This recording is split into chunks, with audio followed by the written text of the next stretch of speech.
When it comes to self-development, no matter the method you use, the vital point is to practice. If you're ready to transform your life and claim the potential inside of you, you're in the right place. Welcome back to the Vital Point podcast.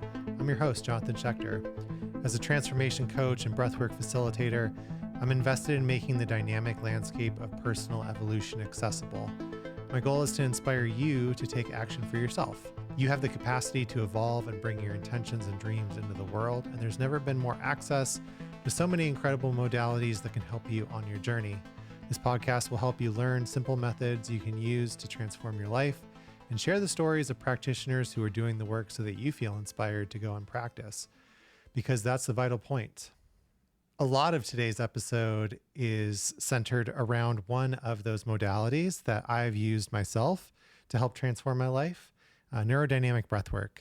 My guest on this episode is fellow facilitator Hans Whygold. Hans is also a certified neurodynamic breathwork facilitator. We both went through the same program, although during different cohorts. And he was somebody that started to show up at the alumni support calls that we have on a regular basis. And I really appreciated his message. I really liked what he was sharing. I could tell that he was coming from an authentic place, a place of, a place that I could relate to as far as connecting with plant medicine and breath work and integrating both of these different methods into something that was working for him. And so this episode is really a dive into the benefits of breathwork and the benefits of integrating your plant medicine experience and using breathwork to assist with that. And we really go into a lot of really important topics as far as integration goes, how we can use plant medicine and breathwork to overcome limiting beliefs and addiction and things that are holding us back. Hans shares some very personal stories, about overcoming opiate addiction, about overcoming like a fear of speaking publicly, which I didn't know when we started to record the podcast. So it was very cool to in a way, this podcast is a part of that integration. But really taking us through his story, going from the first ayahuasca ceremony that he sat in to how that called him into breath work, and really starting to take breath work seriously and make it a practice, not just another thing that he was using to escape or to, I don't like how I'm feeling, so I'm going to do some breath work, which let's face it, is much healthier than I don't like the way I'm feeling, so I'm going to take some opiates. But when we're using these methods as an escape, rather than something that is empowering and helping us transform and change, it still just really is you're not getting the full benefit from it, right?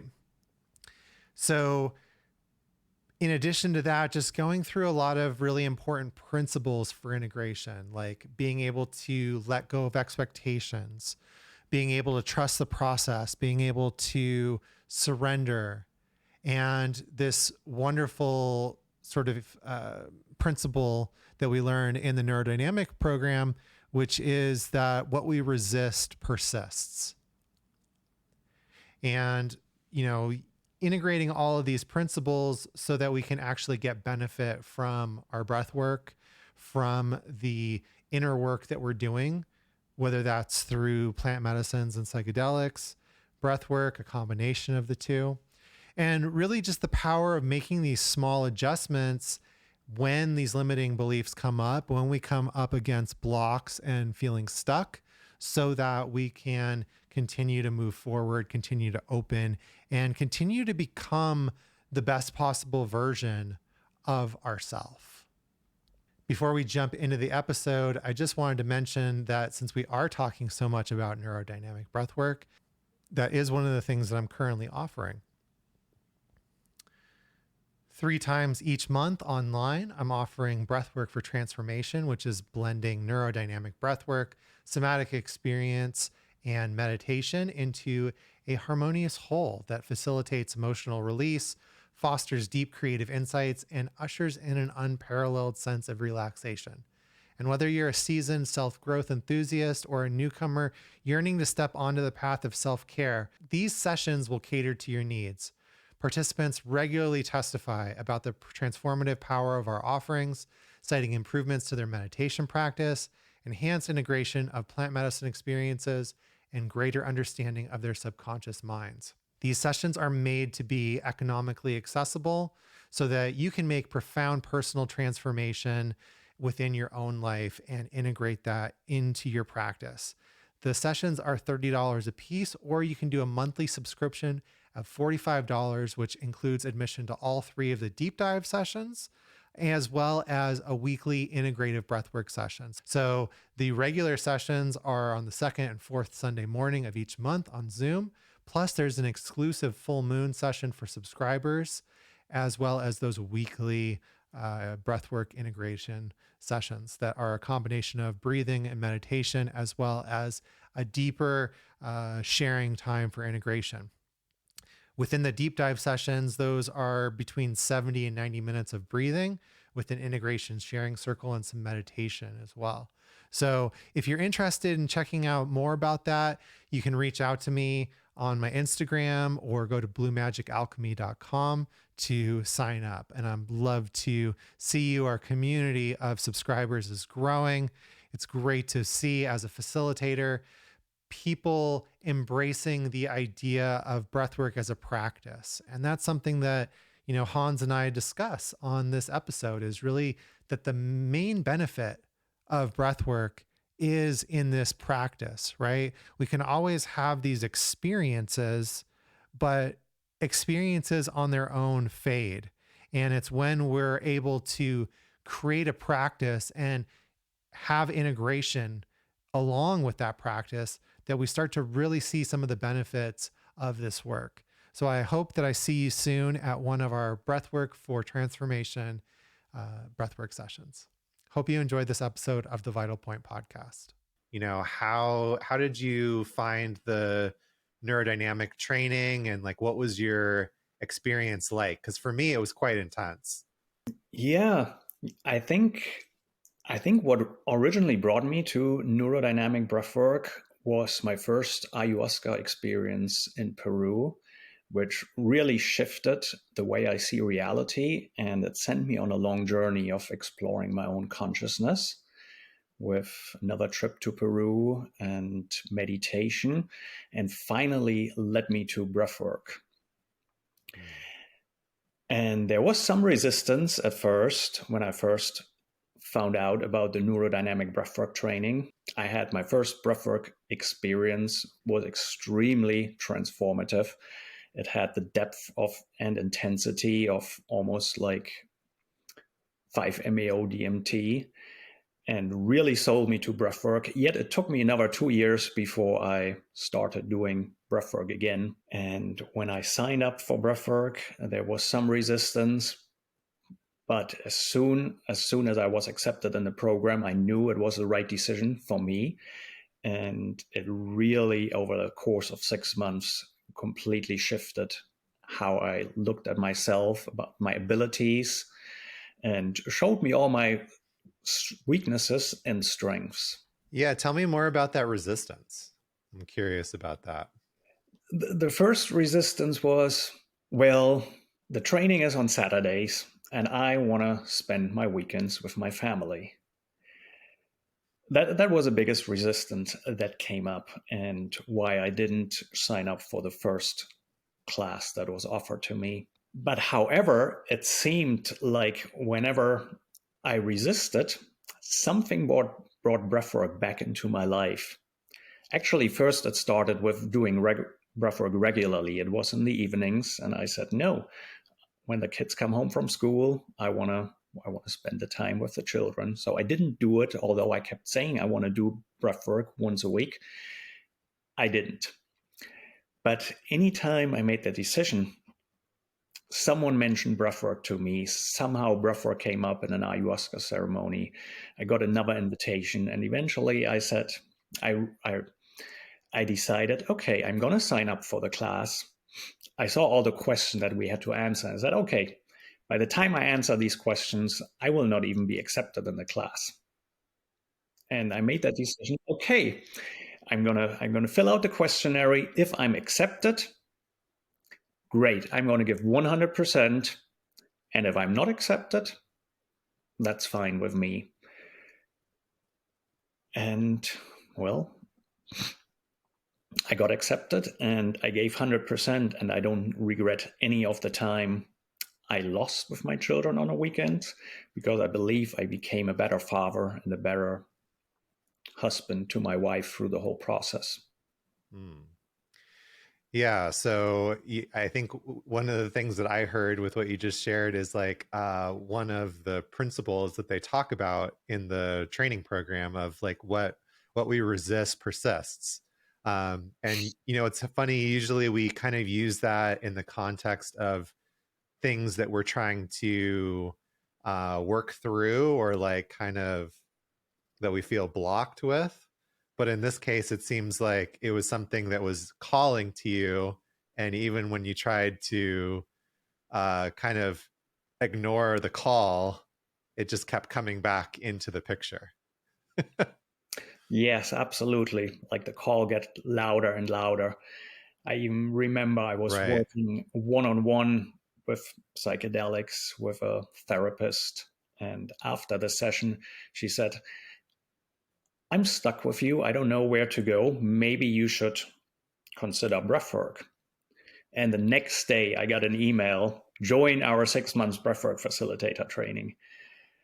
And so to me, that was the turning point when I said, okay, I need to look into this deeper. And I had done breathwork with myself before and had great experiences. And yeah, they were so life transforming that I wanted to learn it and share this gift. Yet the resistance was still there.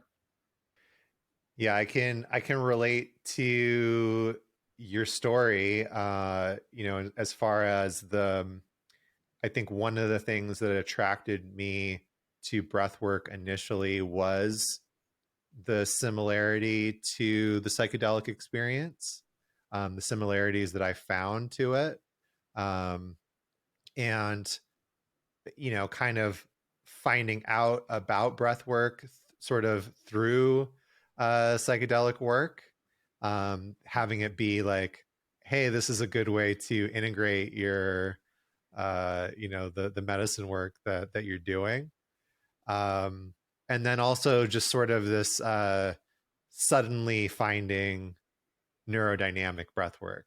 um, my partner and I did one session with Michael, and it was really transformative. It was actually really challenging for me to pay attention and just like give in to sort of the breathwork experience, because everything that was happening I felt like was what I had been trying to figure out, like I had been trying to figure out for a while how to start my own breathwork business, and how to get the things that I was doing for myself as an individual and be able to scale that for other people.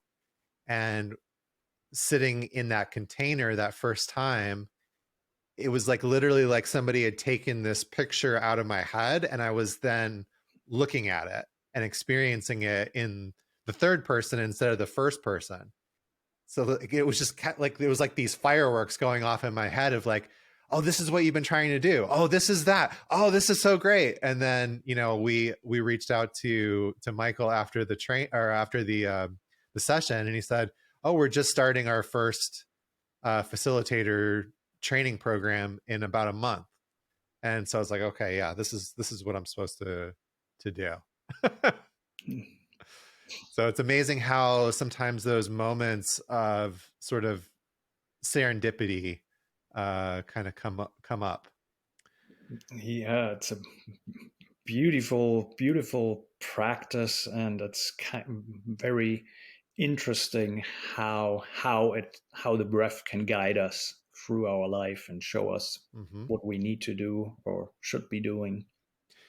So how about before you found breath work? Like, how did you get started in terms of doing transformational work and helping other people through their own journeys and transformation? Um, can you share a little bit more about that sort of backstory for yourself? Yeah, I think what started it was I was going through an 8-year prescription painkiller, opiate painkiller addiction. And I was trying really hard to break that vicious cycle. I had tried working with a counselor for maybe 3/4 of a year, which really improved my life and my relationship, but somehow could not break the cycle. I would always get back to opiates till I went to Peru and by coincidence joined a ayahuasca ceremony. I didn't even go with the intention. I didn't know anything about healing properties of plant medicine. I knew of psychedelics and mushrooms from my high school years, but I didn't know anything about the healing mechanisms. And that first ayahuasca ceremony connected me with a love of life deep inside of me that I wasn't aware of. I just started experiencing this joy of life for life and was filled with so much beauty and love that completely broke my cycle of addiction. And then I started reading about plant medicines. I started reading about consciousness, and I found so much healing that I said, I want to give back to the world. I want to share with people who are struggling and suffering, because what I found changed my life in so many ways, made so many aspects of my life better, that I just felt obligated to continue this work, because I see so many people are struggling. And I suddenly understood why I was struggling and why it was so hard to break that cycle. Mhm. What was that first ayahuasca ceremony like for you?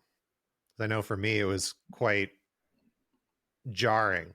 I had I would say a fair amount of psychedelic experience in a recreational setting, and even without thinking about using psychedelics for, like, specifically with the intention of healing.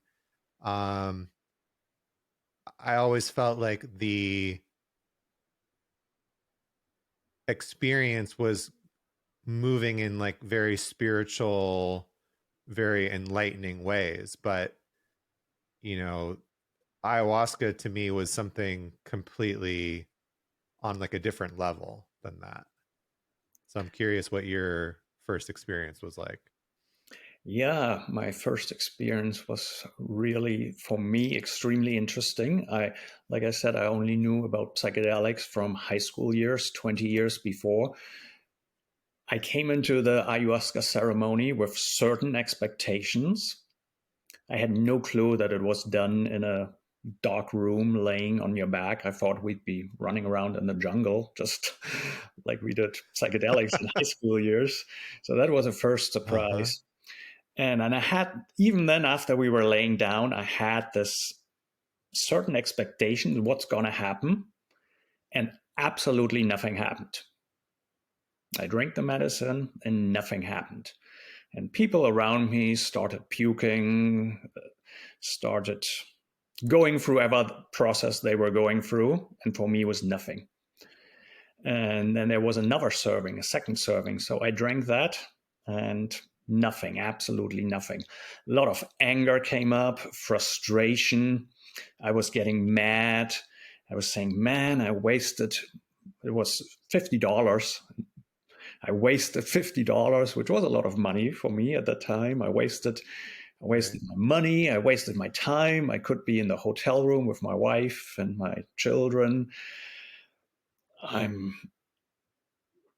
totally upset. And then the third serving came, and I drank that, and nothing happened. And after a while, I said, I completely surrendered to the moment. I said, you know what? I'm not going to stay angry. I'm not going to stay mad. It's not worth my time. I'm just going to close my eyes. I was sitting there with my eyes open the whole, I don't know, 3 or 4, 5 hours. I'm just going to close my eyes and fall asleep. So that moment when I made the decision to stop expecting and just go asleep, I got nauseous. I vomited. And then I was just filled with joy and love and beauty. My whole body started shaking. I had tears running out of my eyes. My face muscles started hurting. I don't think I've ever smiled that much in my life. And I just was filled with absolute love of life and love for myself. And at the same time, the feeling was like so familiar. It was almost like a deja vu, like all the sounds that I was hearing. Like, I know this, I've been here before. There was no insights, just pure love and beauty from head to toe. And that feeling lasted, that stayed with me for several weeks. I carry this joy and euphoria within me.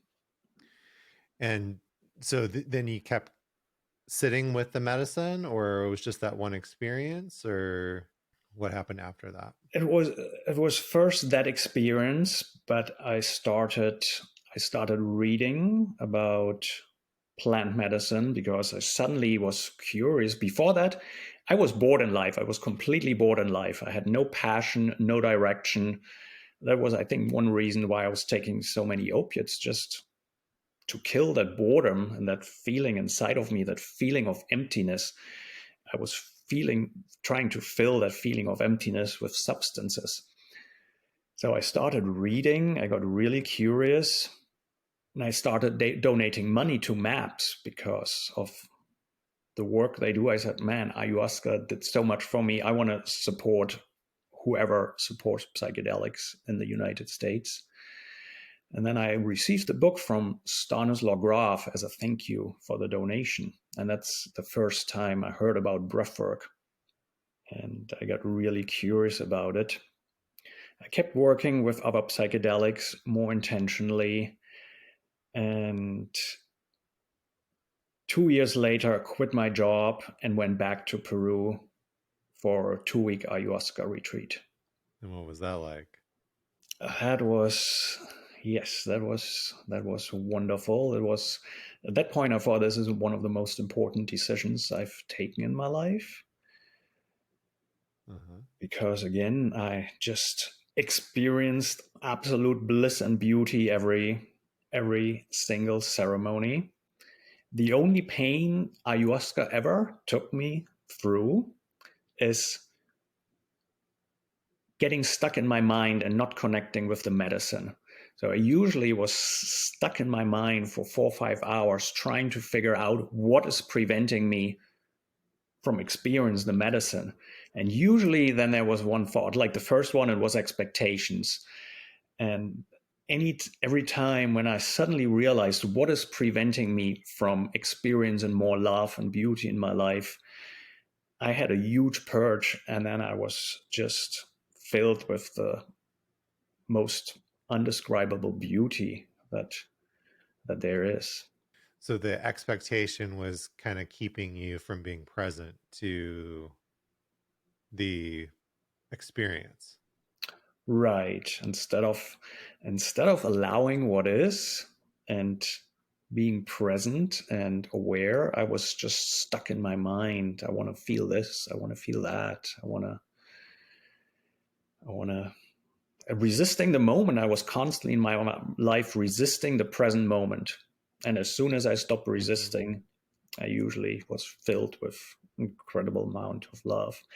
And I think that is what made my first breathwork session so powerful, because I never talked to anyone about it. I had no ideas. I went in with no expectation, and maybe even with the belief breathwork can't do this. I cannot experience on breathwork what some of the most, some of the strongest psychedelics can't do.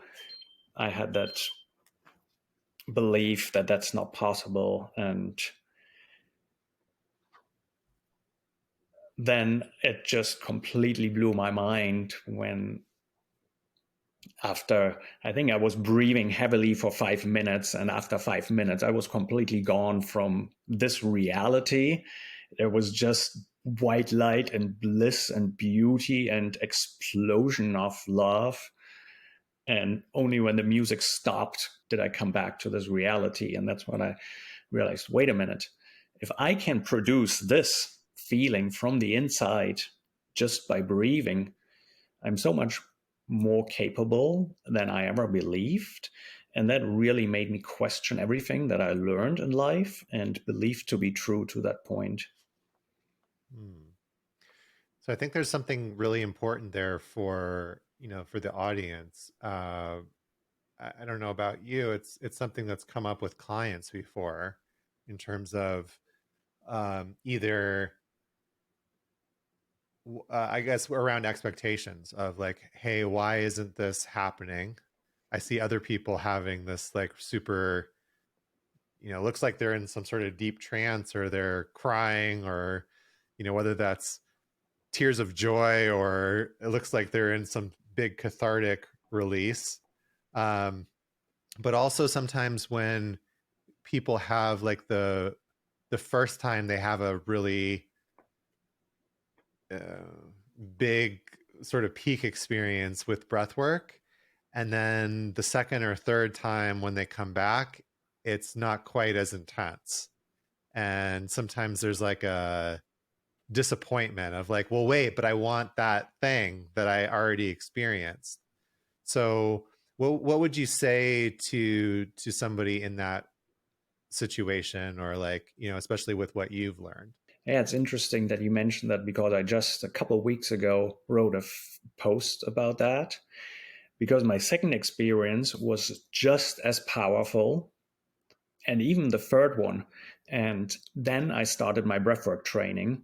And from that point on, every single breathwork session for this whole 6 months during the training, I had the expectation that my breathwork session is going to be just as powerful, just as intense. And it never happened. And then I realized that I started substituting the opiates that I was using for many years. This was already 5 years after I was done with opiates, but I was starting to substitute breathwork for opiates. I was trying to escape reality.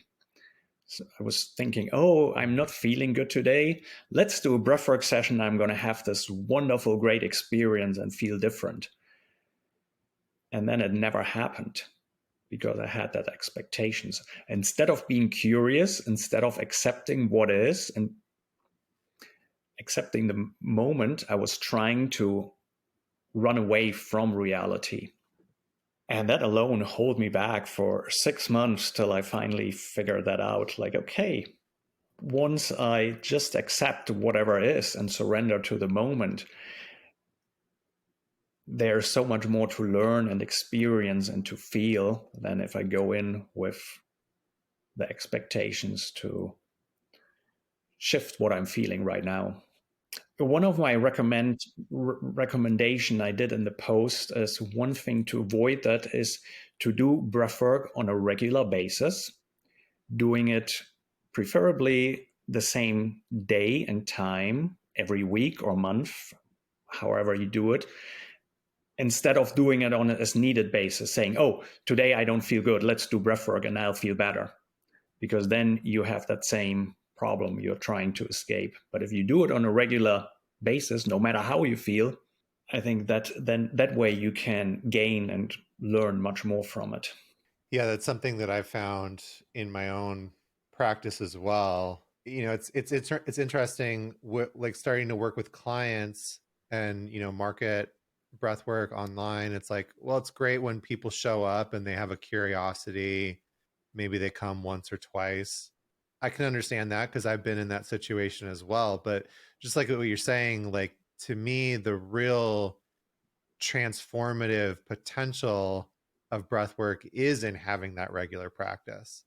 And it's so fulfilling to watch clients that I've been working with now for, over a year, and the journey that they're going through, and seeing how their practice is unfolding and getting deeper, and how they're learning to trust their own process and their own inner guidance and surrender in, and at the same time, be willing to just be open to whatever happens.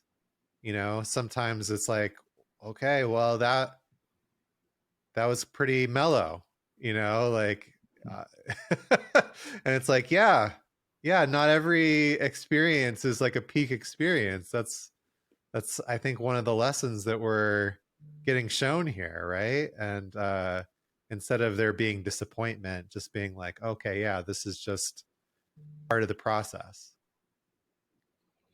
Yes, absolutely. I like what Glenn, Glenn, one of the teachers in the neurodynamic training, calls breathwork going to the surrender gym. And so, just being willing to surrender to whatever is happening, um, and still showing up, like you're saying, having a regular practice, not using the method as an escape. Because let's face it, I mean, like, breathwork is amazing, and breathwork is transformational, but like, if you want to use it as an escape, there's a lot easier ways to accomplish that. I always say to people, like, well, they don't call it breath work for nothing, like. So yeah, there's a lot of easier sort of medicines or ways that you could get to that altered state if all you're trying to do is escape. But that's not really the true benefit of the practice. Right. Breathwork can be fun and can be absolutely beautiful, but as the work says, it is the word, it is work. And then we need to be willing to do that work and not just chase the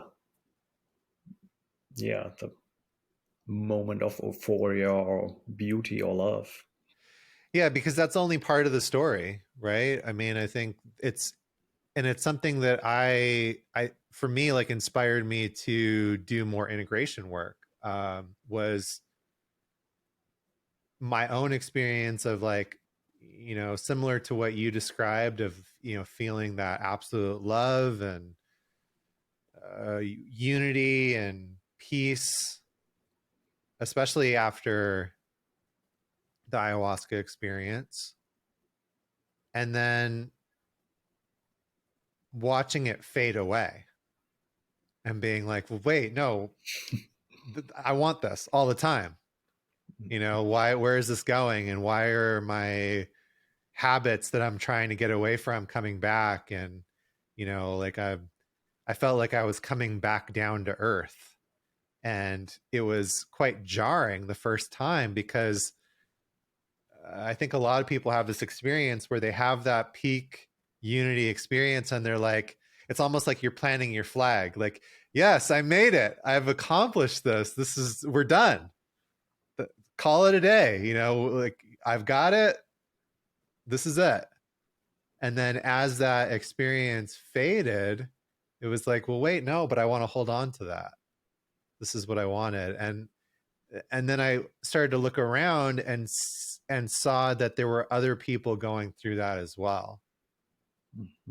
Sitting in integration groups or in the ceremony, before we drank the medicine, and somebody saying, oh yeah, this is like my 10th time back here, because I'm still working on overcoming this thing, whether it was addiction or bad relationships or just, certain behaviors and patterns. And it made me curious. It was like, well, wait, okay, so there is this potential, and yet we're all kind of in this similar place where we're trying to hold on to this thing that seems to be like dispersing or like disappearing in our hands. So how can I actually get that lasting impact from it? So I'm curious, in your experience, like how have you been able to, integrate your experiences, whether they're with, ayahuasca and other plant medicine, and breath work, so that it is something that you're, you know, it's a part of you rather than a experience that fades. Right.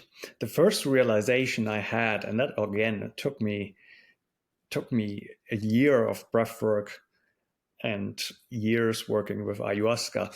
Every single time I did breath work or I had a ceremony, I had the expectation, okay, after this one, I'm fixed, or I arrive at a certain point, I reach this level of awareness or consciousness, till I had this shift and realized breathwork is not to get me to a certain point, but it initiated a journey of constant self-improvement.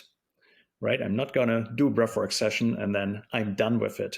I'm going to do a breathwork session, I learn from it, I grow, and then I continue that work. And there's no level that the journey is going to always continue, and there's always another step to go and to learn. And then it's up to me to make small shifts in my life to integrate the experience. Journaling was a very big part. I learned journaling through breathwork, which I had never done before. And then I realized, yes, I'm not going to journal once and then I'll be done. I need to do it over and over and over again every day to continue digging deeper inside of me and finding what is holding me back.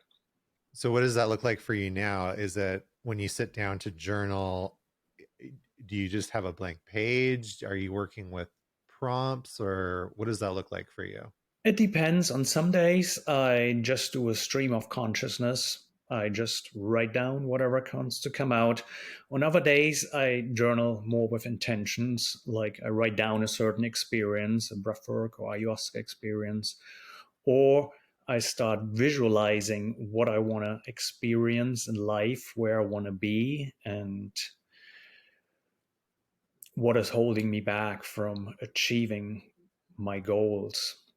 So yeah, just kind of a mixture of different methods there. I enjoy the sort of stream of consciousness, which is similar to like the. Are you familiar with the artist way? Yeah, yes, I am. So like 3 pages every day, just you have to fill the page, even if it's I am writing in my journal right now because I don't have anything that I know what to write about. And so what else? What other things do you do for integration that you found helpful?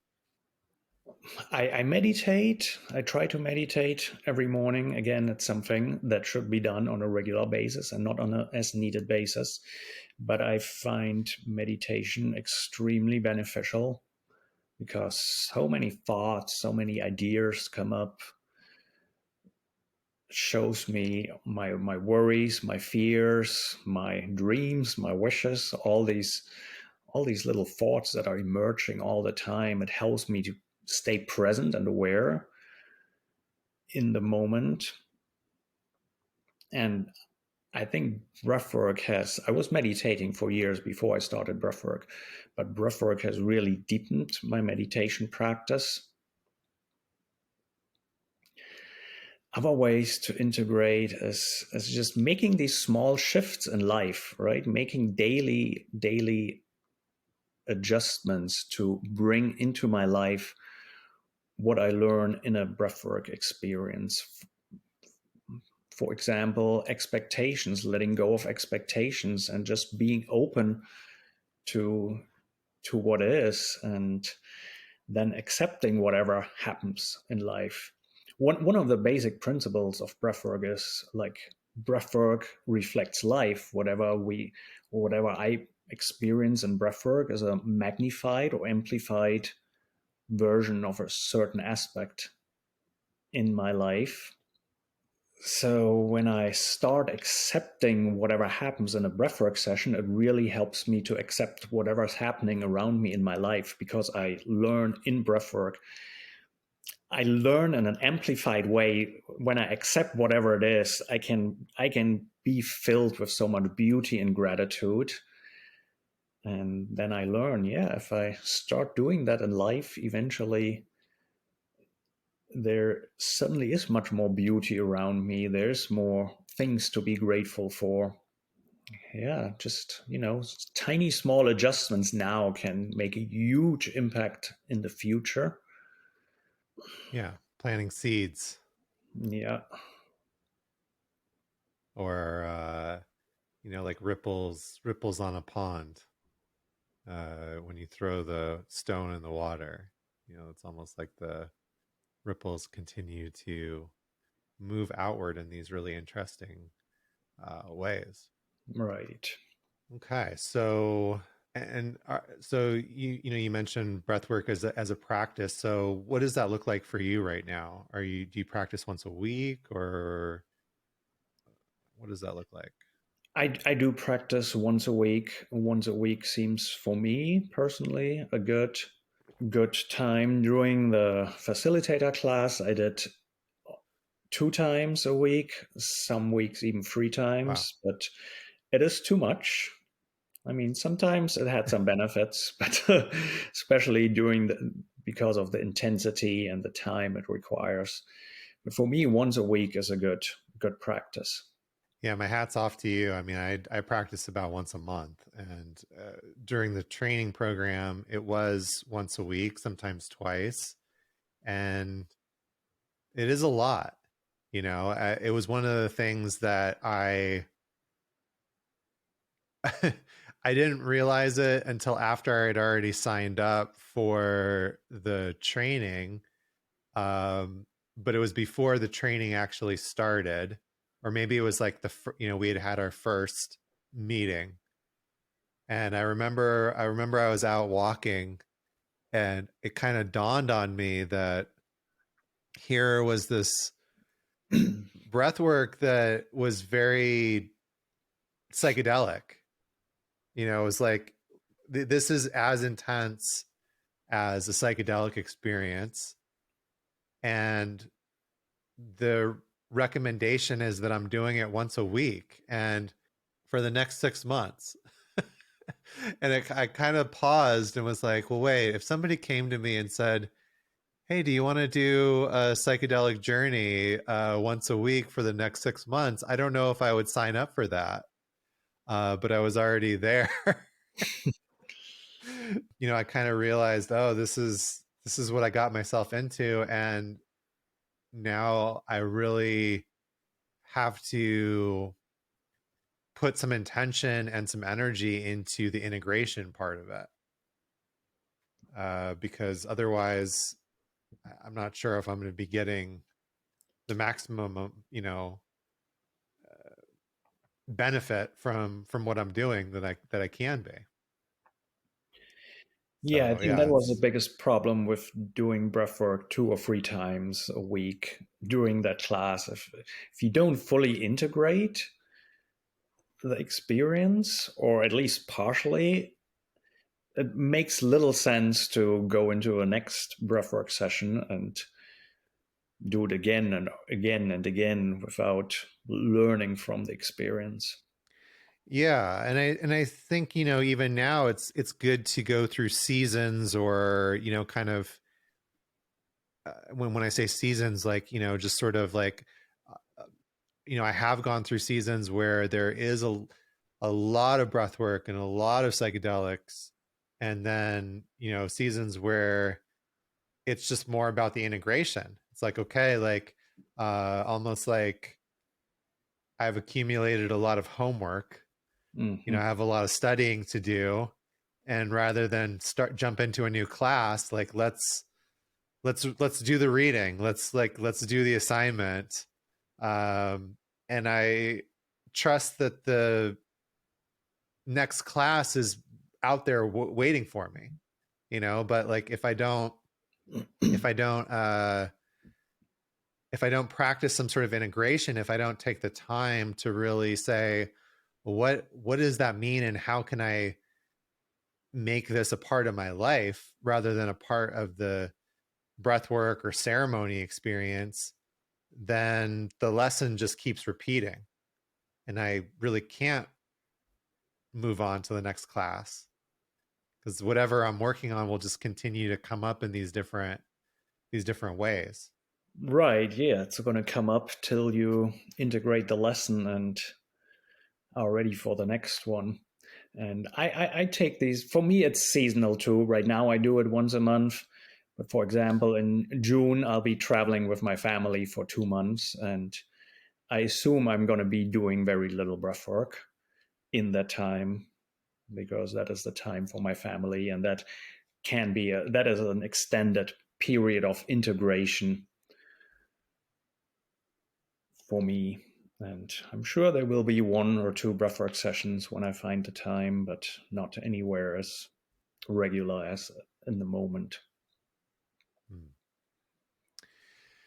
I was curious as well about something you've been posting about as far as limiting beliefs and how breathwork can help with that. Because I find, at least in my experience, and it seems clients as well, um, the it's not so much that we're looking for an answer that we don't understand. The answers are right there, right? We know that we should stop drinking or using opiates, or exercise more. Like it's not like, oh, all of a sudden this light bulb goes off of like, oh, now I understand. I shouldn't be eating 3 cheeseburgers every day if I want to lose weight. The trick is the actual applying it. I've heard so many times like, well, I know what to do, but when I sit down to like actually make the change, I find myself going back to the same familiar behavior.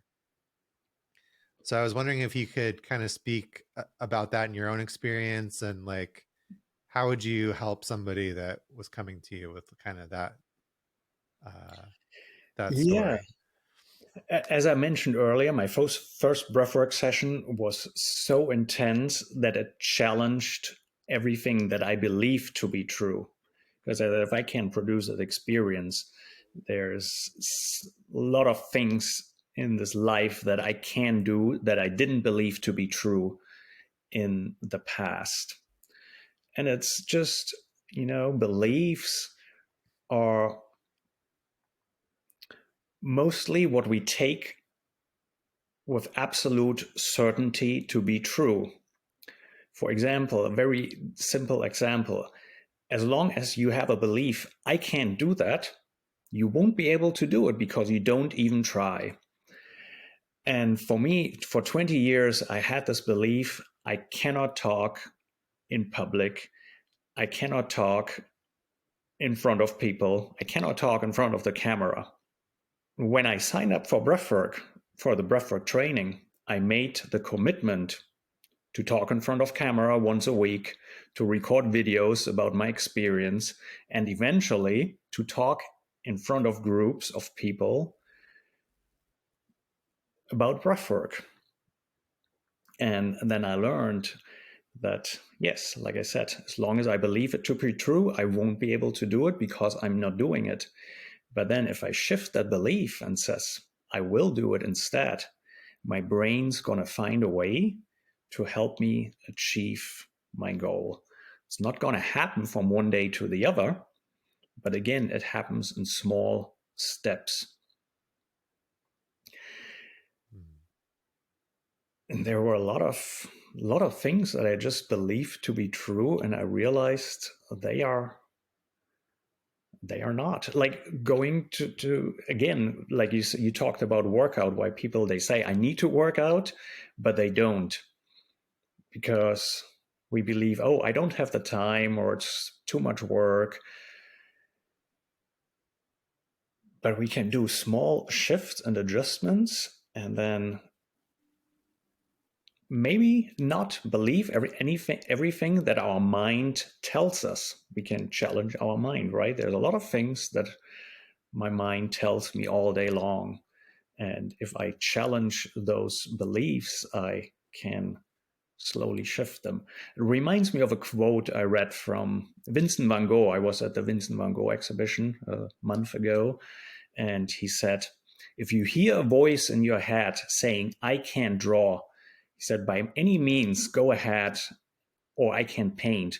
By any means, go ahead and paint, and that voice will be silenced. Yeah. And that's such a it's such an interesting example, right? Because like Van Gogh did hear voices. Right. You know, so yeah, so you know, I think it speaks to how we're interpreting our experience and what we're taking as sort of true versus like what we're curious about.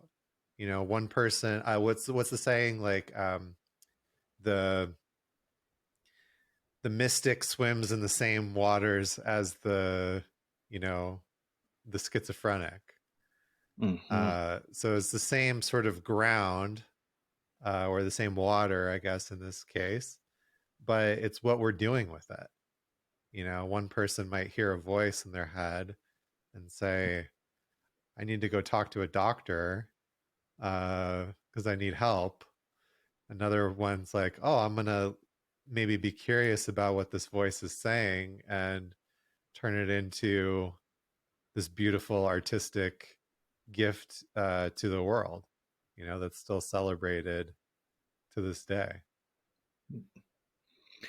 Food for thought. Yeah, that's a very, very interesting thought. I like that. Or another example is throughout the time of my opiate addiction, I was going through a lot of depression and anxiety. And even after I was done with that chapter in my life, there was still a lot of depression left inside of me.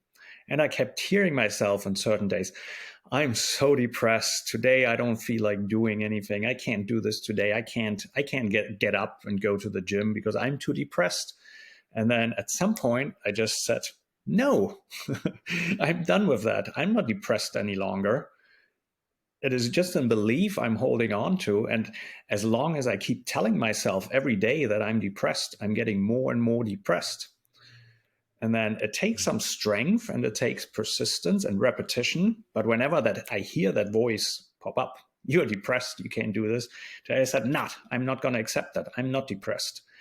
And then doing exactly what I'm resisting.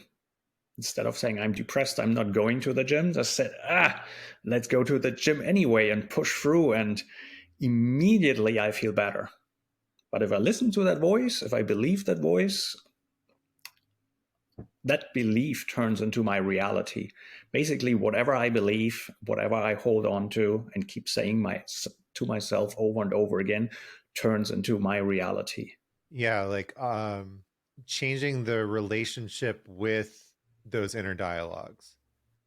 It's almost like at least this is how I've experienced it, is like when I hear that voice, it's almost a call to action to do the exact opposite, to like to prove it wrong, you know. And then it just becomes, how can I be more gentle with myself? How can I not think about things in such a grandiose sort of frame? Because like the voice is like, well, I can't do this at all.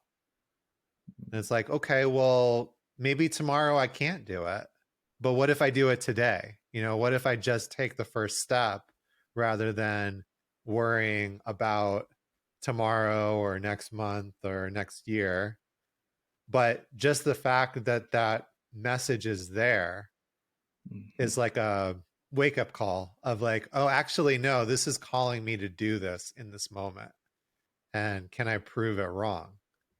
You know, and then it becomes sort of a, I've learned, oh, yeah, I've proven it wrong. I've learned that I don't have to believe whatever this voice is saying. And I can actually be gentle with it. I can, you know, kind of have a dialogue and say, well, like, why don't you think that? Where is this belief coming from that I can't do that? And for me, like, that is a really interesting exploration that takes me back to sort of the root of, you know, some of these beliefs or some of these voices, where there's some sort of unprocessed, you know, pain or injury or trauma, and then I can actually go in and work with it and heal it and transform it, give it a different job. You know, instead of saying like, hey, you can't do this, maybe you can remind me every day that okay, it's time to go to the gym. In my experience and my work with like IFS, internal family systems, we can't make that transformation until we actually are willing to like be curious about what is this, where is the belief coming from, like what was the root cause of it, and you know, when did this start? And once we kind of understand that, then that's where the transformation starts to shift. So a different, I guess we started the conversation with what we resist persists. Uh, so it's a different way of saying, I'm going to stop resisting this. I'm going to reframe and transform the resistance and just surrender to, you know, what I'm being called to do, and kind of transform the resistance into something that works for me now in the present. For me, one of the major things I was resisting, as I mentioned earlier, is talking in front of people and talking in public, and even talking to strangers was sometimes a struggle for me because I was holding on to this belief that I cannot do it.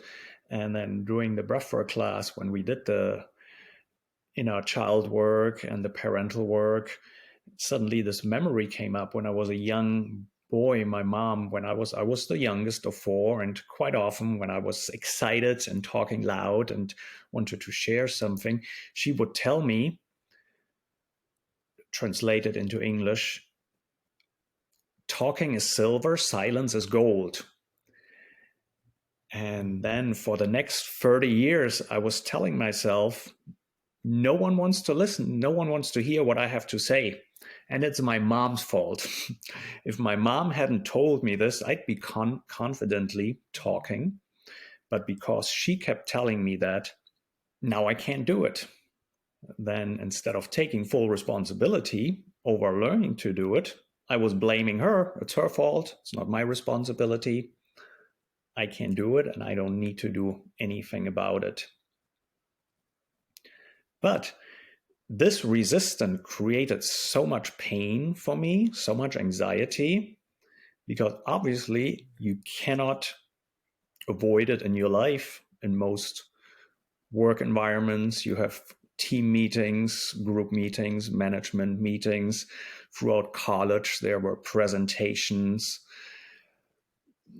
If you need to organize anything to be done, you need to talk to strangers. And this resistance of addressing the problem created so much anxiety and fear in my life and made me miserable. And through breathwork, I made that decision to push through that resistance and do it anyway. The short-term discomfort is so much worth the long-term benefits. In the past, I avoided talking in front of people for my short-term comfort, but that caused long-term pain because reoccurring fear, reoccurring worries. That's what really breathwork can teach you. Whenever you resist and you push through that resistance, and breathwork, at least that's how it works for me, I suddenly feel so much. I suddenly feel free, and yeah, I get rewarded with lasting beauty and love. Well, I'm happy that you are pushing through that resistance and changing that narrative within yourself, because, like, I think that's one of the reasons that I was interested in chatting with you and having you on the podcast is, there's a lot of people using social media in our space as far as, breath work and psychedelic integration and coaching, and they follow a lot of trends, or, it's like there's something where I look at it and it doesn't, there's something that smells funny, like something, it's like, okay, something here doesn't add up. And um, one of the things that I appreciate about your content is that it feels authentic. It really feels like you are expressing yourself, um, which is, I know for myself, is challenging because it's the long way around. It's much easier to follow the trends. It's much easier to chase what you think is popular or what people want to hear, instead of saying, this is my voice and this is my truth, and I'm going to express it.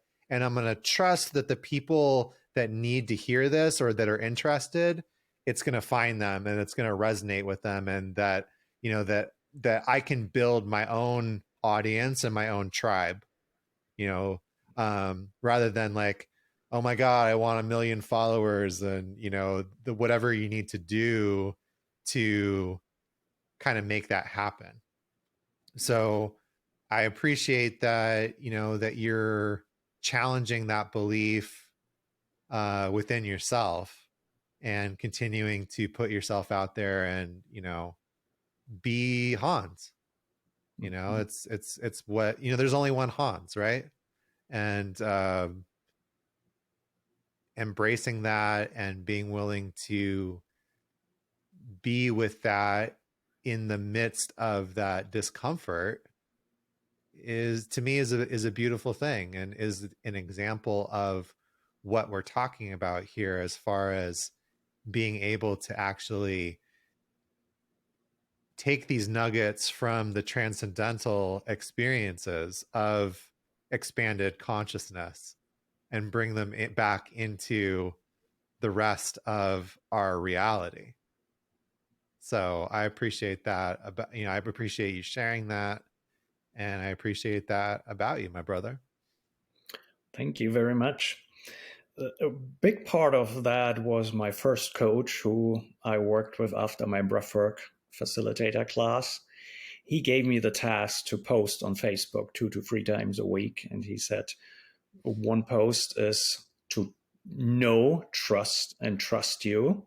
So you need to show the world authentically who you are. And the second post was about breathwork. And through this work, I realized, I had this insight that doing my whole work life, while I was trying to quit my job, while I was starting to abuse opiates, I was hiding from the world. I put up this wall, and because I was afraid to show the world who I am, I didn't want to show the world who I am. I felt shame, guilt, and fear of showing who I am. And posting that really, really suddenly, I thought, I had this realization: I can never know who I am as long as I'm not showing the world who I am, as long as I'm hiding behind a mask or a wall, or this fake identity that I put up. And that requires pushing through resistance. There was always the resistance of judgment. oh, what do people think if I write this? What are their comments gonna be? Do I have to defend myself? And suddenly letting go of that fear of judgment and pushing through all of resistance to write really opened me up and helped me understand myself better and understand why I'm doing certain things, why I'm not doing certain things. And that's been really transformative. And then the more I do it, it's like it's like letting the energy flow. As soon as I started, every time I write, it seems like the creativity is growing, and I get a deeper connection to who I truly am and what I'm here to do. Yeah, the journey, becomes the journey. Like the Right. journey is the destination. You don't have to necessarily be so fixated on a destination that you might have at the beginning. That idea changes and is constantly evolving, but the journey and what you're learning along the way and the experiences that you're having are even more important. Absolutely. Like I said, the breathwork is not to get me to a certain point, but to initiate a journey of constant self improvement. Before breathwork, the question is, who are you when no one's watching? And before breathwork, especially when I was working in a family business and heavily using opiates, I was two completely different persons. The person my friends and my wife saw, and the person who people at work saw. Now, pretty much what you see is what you get. My wife sees pretty much the same that people see here on the screen, that people in the supermarket see, or in the school of my children. I'm not hiding who I am. I'm openly talking about my past because I let go of that guilt, regret, and shame. And I also want to inspire others by showing them who I was and who I became through the process. We'll keep doing that. I mean, it's obviously working out for you, and I'm excited to continue to see that evolution and the journey that you're on. Sort of to summarize, and it might be something we already talked about, but um, you know, we talk about the vital point on the show. My vital point usually being that we have to actually practice, right? It's not enough for somebody listening to just hear us talking about breath work and expect that their life is going to change. They actually have to do the breath work themselves and then go through their own integration. And that, applies to any practice. What would you say you feel is your vital point, something that's important to share with people that you're working with? Yeah, that the most important part of breathwork and work with plant medicine is the work that starts after the experience. There's always three parts: there's preparation, the experience, and integration. But without the integration, all what remains from breathwork or psychedelics is just a great experience. So I guess the vital point would be to bring whatever you learn in breathwork into your daily lives, make small adjustments, and then live your truth and make make small adjustments, take actions towards becoming a better version of who you were the day before, and yeah, integrate everything you learn into your life. Awesome. Well, if people want to connect with you, how can they do that? I have a webpage, newmorphosis.com. Then I post heavily on Facebook. And I also have a pneumorphosis breathwork page on Facebook. And you're doing online breath work or just in-person sessions? I do both. I do online about twice a month. I host an online breathwork session. I do some online one-on-one work for people who are on a different time schedule, or some people prefer to be alone and have a little more intimacy and privacy. And then I do local breathwork session, both in person and one-on-one. Well, Hans, thank you so much for being on the Vital Point and, sharing your wisdom and experience. It's been a pleasure, and really appreciate your sharing so openly, especially in the light of, some of the things that you shared about the challenges of overcoming that internal narrative. So it kind of gives to me, it gives the conversation a different dimension, and almost feels a little bit more special. Yeah, thank you much. I really appreciate you and the opportunity and inviting me to join. Yeah. And, for those in the audience, just this is a great example of, something that I think we talk about a lot on this show, which is recently been expressed through this wonderful saying. My meditation teacher said it, and it's been kind of stuck in my mind ever since, that words don't cook rice. It's not enough to just look at the page or read something in a book and not do anything about it. Listen to the podcast and then go back to whatever you were doing before. The reason that we're here having these conversations is to hopefully inspire you to be curious about doing something new, trying some breath work or getting curious about the transformative potential of psychedelics. But whatever it is that you're curious about, go and do it.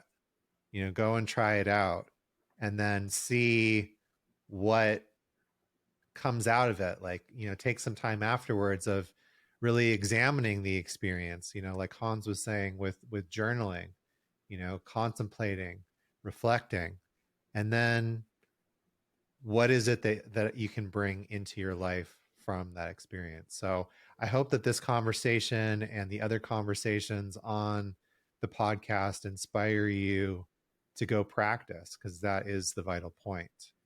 I hope you found value and inspiration in this episode. If it struck a chord with you, I'd be incredibly grateful if you could take a moment to leave a review.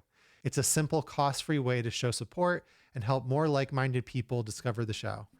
Also, make sure you sign up for my newsletter at bluemagicalchemy.com to be the first to get updates, exclusive content, and insights delivered straight to your inbox.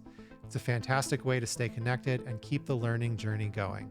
When you sign up, I'll send you a free guide to using breathwork for integration as a way to show my gratitude for your support. Remember, it's not about the method you choose or the pace at which you travel. The vital point is to consistently show up for yourself and practice. As the saying goes, it's not the destination, but the journey that truly matters. And I'm honored to accompany you on yours. Please don't hesitate to reach out, connect, share your journey, the successes and challenges alike. I'm just an email, DM, or review away. Thank you again for tuning in. Until the next episode, keep exploring, keep growing, and above all, keep practicing, because that's the vital point.